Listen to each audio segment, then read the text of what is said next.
Então uma das maiores promessas da temporada é um grande fracasso? Seria Gachakuta uma enorme decepção? O anime realmente flopou? Os números não estão alcançando o esperado? O que está acontecendo? Bora falar sobre essa situação que tem sido cada vez mais comentada na internet, de um anime que, sinceramente, eu acho que prometia bastante e que por algum motivo começa a ter a sua continuidade ameaçada por números baixos, inclusive no Japão. Olá, pra quem acompanha o meu canal sabe que eu tinha bastante expectativa no lançamento de Gachakuta, por ser um mangá novo, relativamente novo, há 3 anos que ele tem sido lançado, apenas 15 volumes, e um anime, um mangá, portanto um anime que vem com uma premissa diferente, pelo menos em construção de universo. Não só na estética meio cyberpunk, uma coisa mais grafite, mas também nas mensagens, discussões, uma sociedade que fala sobre lixo de uma maneira diferente, em paralelo com o próprio ser humano, a sociedade em si, é uma ideia e um conceito, até construção de mundo e poderes, que poderia ser considerado algo diferenciado o suficiente para ser um grande sucesso.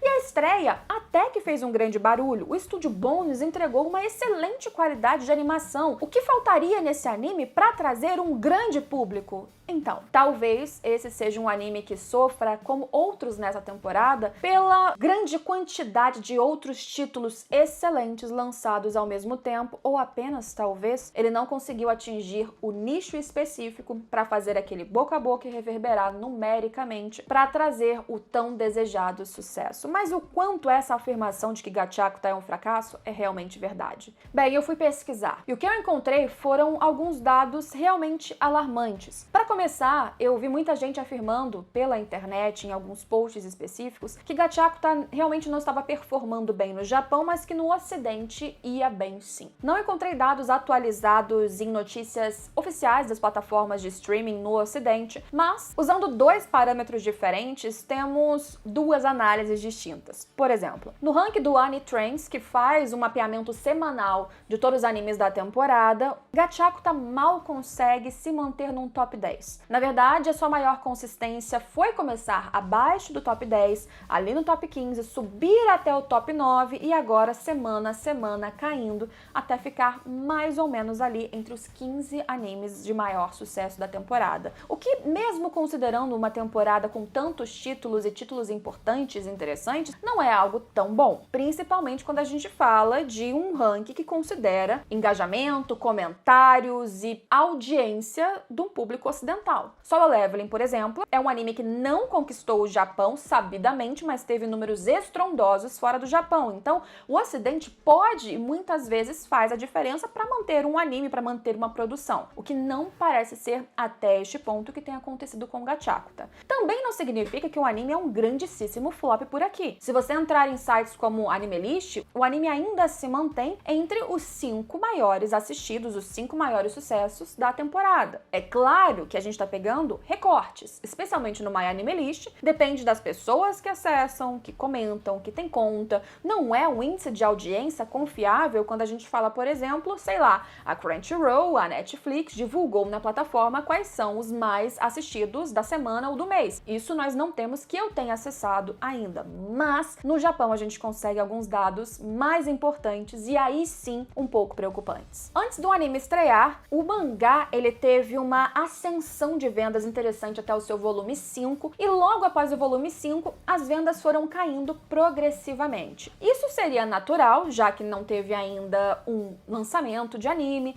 Animes, por histórico, eles fazem, inclusive servem para criar um boost nas vendas dos mangás. É um dos grandes princípios do comitê de produção, não apenas ganhar dinheiro com a audiência do anime, com o merchandising, mas também com a venda do mangá, que vai ali potencializar e retroalimentar um público para querer nova produção, nova temporada e assim continuar por anos sucessivos. Entretanto, até hoje, com os seus 15 volumes, Gachakuta ainda não conseguiu voltar a ascender nas suas vendas de mangá. O anime ainda está no começo, considerando que foi um lançamento mais ambicioso, prometendo mais de 20 episódios na primeira temporada de estreia. É um anime que tem seus altos e baixos. Nesse momento, já entregou várias cenas de ação muitíssimo bem feitas, segredos já foram revelados do universo, e eu acho que é uma história que esteticamente e narrativamente é boa, exatamente para o público-alvo que ela parece querer atingir. Então qual o problema? O que está acontecendo? Por algum motivo, o público japonês ainda não se sentiu compelido a comprar esses mangás à medida em que o anime vai saindo. Quando um anime é de grande sucesso, isso aconteceu, por exemplo, com Demon Slayer, e claro que eu tô pegando alguns exemplos, né, Solo Leveling, Demon Slayer, de números estrondosos, nem tudo ou quase nada será tão numericamente grande quanto esses casos, e tudo bem. Mas, ainda assim, quando um anime faz sucesso, é normal você ver o volume de vendas subindo. Por exemplo, no top 10 de vendas da própria Oricon, você vê Dandadan ainda figurando por lá. Você vê, por exemplo,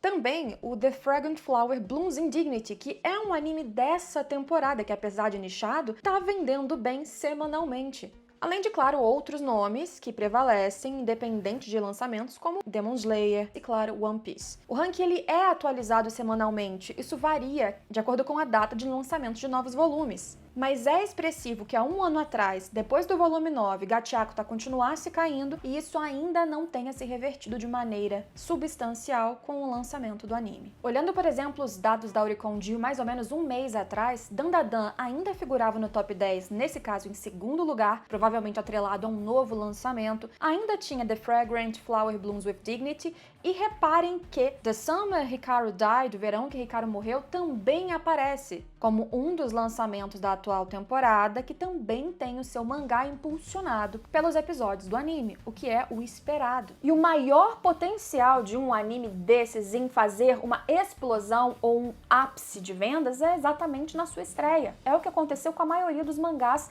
de animes lançados recentemente. A temporada ainda tem um longo caminho, mais da metade para acontecer, então ainda tem muito tempo, sinceramente, para que outros episódios tragam aquele momento de virada que realmente faça o público se movimentar e o anime voltar às graças ou chegar às graças de muitas pessoas que ainda não o notaram. Por exemplo, no IMDb, em que os usuários fazem avaliações de episódios assistidos, o episódio 8 de Gachiakuta aparece muito bem avaliado. É claro que, apesar de acima de outro episódio de Dandadan, numericamente há menos votos para Gachiakuta, o que significa que o anime tem agradado aqueles que o assistem, mas nem todos estão o assistindo. Entrei para ver também o top 10 da Netflix Japão para entender o quanto o público tem ou não consumido o anime por lá, e é fácil você conseguir acessar essa informação mesmo sem ter a conta da Netflix japonesa. E no top 10 você encontra Dandadan, você encontra um outro anime que é mais nichado inclusive, mas tem feito bastante sucesso, que é o The Fragrant Flower.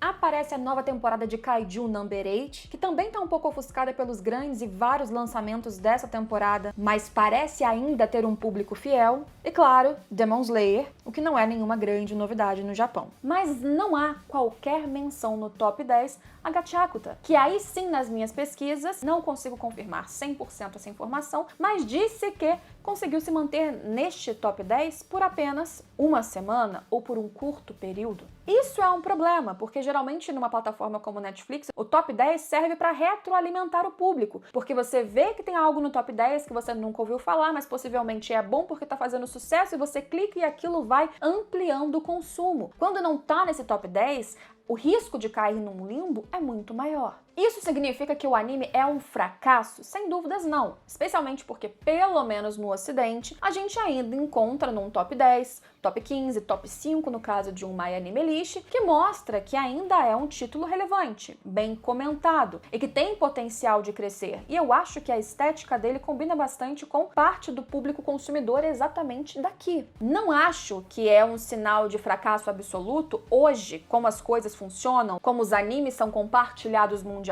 se ele não faz tanto sucesso dentro de casa, no Japão, ou até mesmo talvez na China, que é um público consumidor muito importante, mas se ele tem um sucesso relevante, importante e suficiente nos outros países, até mesmo da Ásia ou especialmente daqui, do Ocidente, onde temos na Europa, Estados Unidos, Brasil, mesmo América Latina, uma grande fatia de consumidores. Mas aí, este outro lado também precisa compensar. E pensando na cabeça de um comitê de produção que sempre envolve a própria editora do mangá, eu acredito que a venda do mangá em si, aí neste caso, precisa ter uma reviravolta mínima para que a coisa continue sendo interessante também para novos investimentos. A primeira temporada, sem dúvidas, demandou um grande, alto custo, muitos episódios, produção que está lindíssima, muito marketing já aconteceu e provavelmente continuará acontecendo. E eu espero, considerando o que vem pela frente na história, que ainda existam ápices o suficiente para fazer aquela grande virada e chamar a atenção de um público maior e trazer mais sucesso para esse anime, porque ele merece. Nem tudo precisa ter um sucesso estrondoso, absurdo para continuar. Como eu disse, os números atuais, mesmo sem qualquer confirmação oficial das plataformas, eu diria que não são aqueles números definidores de um grande fracasso. Não mesmo. Talvez só não seja um sucesso tão grande quanto se esperava inicialmente, mas ainda pode acontecer. Voltando um pouquinho atrás, existiu um momento específico, por exemplo, que trouxe a grande virada para Demon Slayer, e a gente quase não lembra que o começo da temporada não era tão comentado assim. Chegou aquele episódio, aquela reviravolta, o momento do episódio do Rui, pra quem sabe, em que a Nezuko conseguiu o seu poder do sangue demoníaco, Kekijutsu. Aquilo marcou a grande virada que transformou Demon Slayer num sucesso absurdo. Não tô dizendo que uma grande virada em Gachakuta traria o mesmo efeito. Estou só mostrando que sim, um episódio incrível, um ápice gigante, pode gerar por consequência uma reviravolta que mude exatamente essa perspectiva de que Gachakuta é um talvez possível flop da temporada. Flop total? Sinceramente, não será. Não pelo que a gente vê até agora. Talvez apenas uma decepção frente ao que ele prometeu entregar em relação ao público, em relação aos investidores. Mas eu ainda espero que melhore. Eu acho que a história tem muito a entregar, a entreter. Não tenho comentado semanalmente mais porque eu senti também que o público deu uma baixa, mas continuo assistindo, continuo gostando e incentivando que vocês façam isso também, porque a história merece sim. Mas me conte aqui embaixo o que você tem achado de Gachakuta, se você acredita que a história, que o anime, que os episódios são grandes culpados por este número abaixo do esperado no Japão e fora do Japão também. O que você tem achado do anime e qualquer nova atualização a este respeito, eu volto e comento aqui com vocês também. Deixa a sua opinião, se inscreva no canal para acompanhar novos vídeos como esse e a gente se vê por aí. Tchau!